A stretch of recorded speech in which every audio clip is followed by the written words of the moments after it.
Question है, यदि दो लंबवत रेखाओं की दिक्कोज्याएं क्रमशः L1 M1 N1 L2 M2 N2 है तो उस रेखा की दिक्कोज्या ज्ञात कीजिए जो दोनों रेखाओं के लंबवत हो।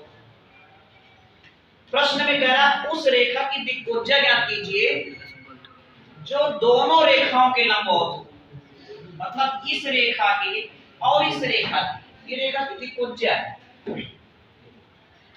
तो सबसे पहले प्रश्न हमारा बना है उस रेखा की दिक्कोज्या ज्ञात कीजिए जो दोनों रेखाओं के लंबवत हो। हाथ की रेखा माना वह रेखा जो दोनों रेखाओं के लंबवत है, जो दोनों रेखाओं के लंबवत हो। कहां से नया लंबवत हो मैंने माना वह रेखा जो दोनों रेखाओं के लंबवत हो उसकी दिक्कोज्या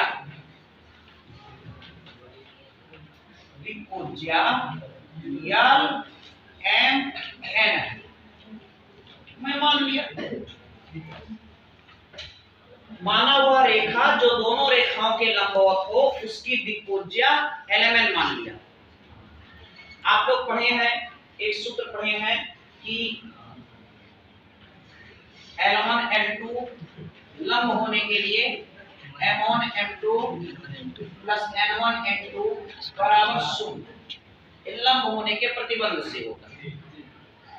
ध्यान दीजिए, अगर ये रेखा मतलब ये दो रेखा का दिक्कोज्या तो आपके प्रश्न में दिया, ये तीसरी रेखा है जो दोनों रेखाओं पे लंब है।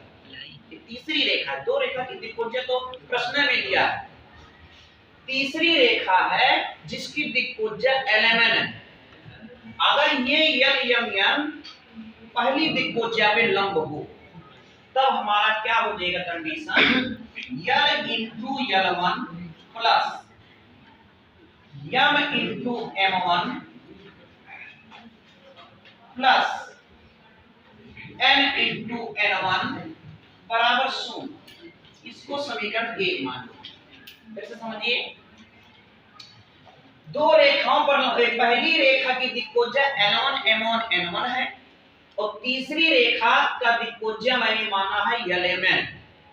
तो L का इंटू L1 के साथ दिक्कोज्या का दिक्कोज्या के साथ इंटू होता है लंब के लिए, M दिक्कोज्या का इंटू M1 के साथ और N दिक्कोज्या का इंटू N1 के साथ, और ये हमारा L L1 plus M M1 plus N N1 बराबर 0 समीकरण 1 है। अच्छा, ये जो L M N है ये दूसरी रेखा पर भी तो लंब है, दोनों रेखाओं पर लंब है। तो दूसरी रेखा है L2 M2 N2, दूसरी रेखा की दिक्कोज्या है L2 M2 N2। तो हम लिखेंगे इसी प्रकार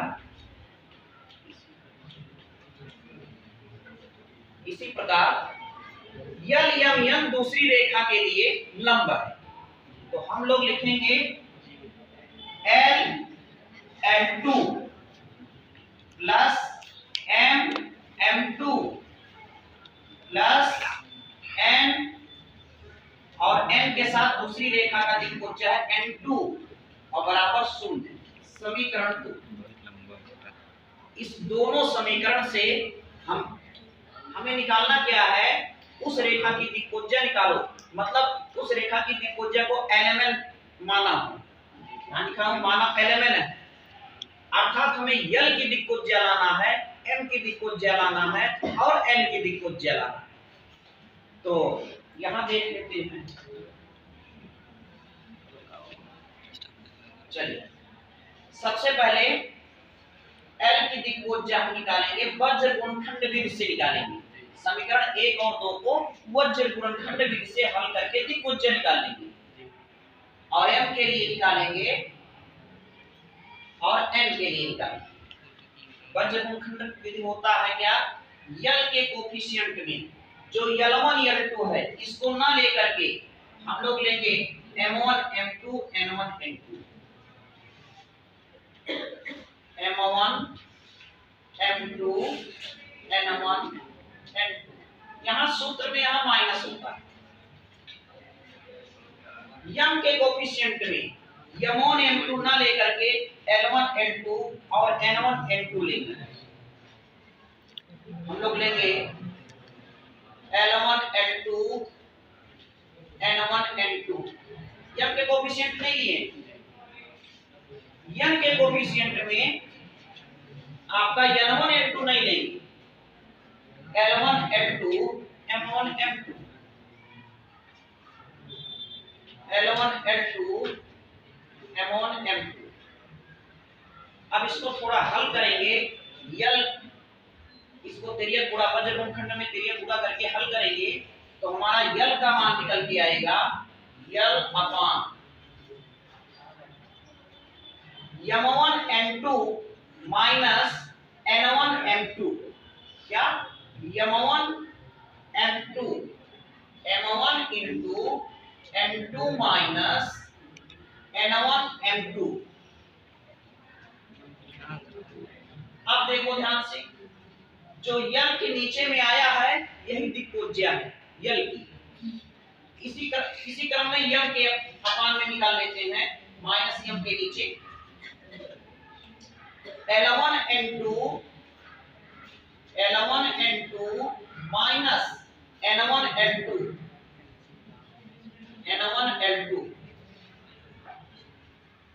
अब इसमें यम के नीचे क्या हो जाएगा, यन अपान L1 M2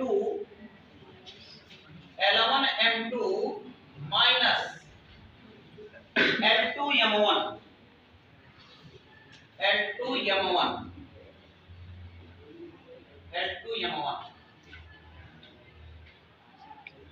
अब ध्यान दीजिए, ये जो माइनस है अगर यहाँ नीचे माइनस से गुणा कराएंगे तो ये आपका प्लस हो जाएगा, ये माइनस हो जाएगा और यहां से माइनस हट सकता है। अर्थात M2 और प्लस N1 L2 भी हम लिख सकते हैं। और यही L की दिक्कोज्या अगर पूछा जाएगा, L की दिक्कोज्या M1 M2 minus N1 M2 का दिक्कोज्या पूछा गया है तो M की दिक्कोज्या में minus L1 M2 plus N1 L2 है बराबर L की दिक्कोज्या में L1 M2 minus N2 M1 है। और यही एलिमेंट की दिक्कोज्या आपको निकालना था, तो हम लोग इसी पे उत्तर देते हैं।